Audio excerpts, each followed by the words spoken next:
Failures are the stepping stones to success. పాతదే కొత్త ఉంది దీంట్లో అని అనుకుంటున్నారా? పాతదే కొత్తది కాదు.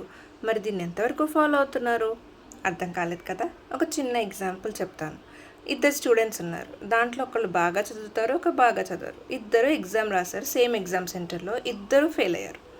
అయితే ఫస్ట్ స్టూడెంట్ నేను ఎక్కడ ఫెయిల్ అయ్యానో, దేనివల్ల ఫెయిల్ అయ్యానో అని తను రాసిన క్వశ్చన్ పేపర్స్ అన్నీ రివైజ్ చేసుకుంటే ఎక్కడ మిస్టేక్ జరిగిందో అర్థమైపోయింది. నెక్స్ట్ టైం నేను ఈ మిస్టేక్ రిపీట్ చేయకూడదు అని అనుకున్నారు. సెకండ్ స్టూడెంట్ వచ్చేసరికి నేను చాలా బాగా రాశాను, కానీ వాళ్ళే సరిగా కరెక్షన్ చేయలేదనో, లేకపోతే ఆ రోజు మా ఎగ్జామ్ సెంటర్ దగ్గర చాలా డిస్టర్బెన్స్గా ఉందనో, ఇలాంటి పిచ్చి పిచ్చి సాకులు చెప్తూ ఉంటారు. దానివల్ల ఆ తప్పుని వేరే వాళ్ళకి నెట్టేస్తున్నారు తప్పితే వాళ్ళ మిస్టేక్ని రియలైజ్ అవ్వట్లేదు. నేను సంవత్సరం అంతా చదవలేదు, అందుకే నేను ఫెయిల్ అయ్యానని మాత్రం అనుకోవట్లేదు.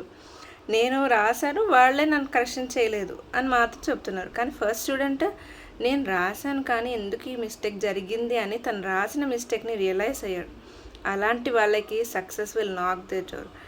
కానీ ఎప్పుడైతే తన మిస్టేక్స్ని వేరే వాళ్ళ మీదకి నెట్టేయాలని చూస్తారో అప్పుడు పాస్ అవ్వచ్చు, కానీ లైఫ్లో ఎక్కడో చోట ఆగిపోతారు.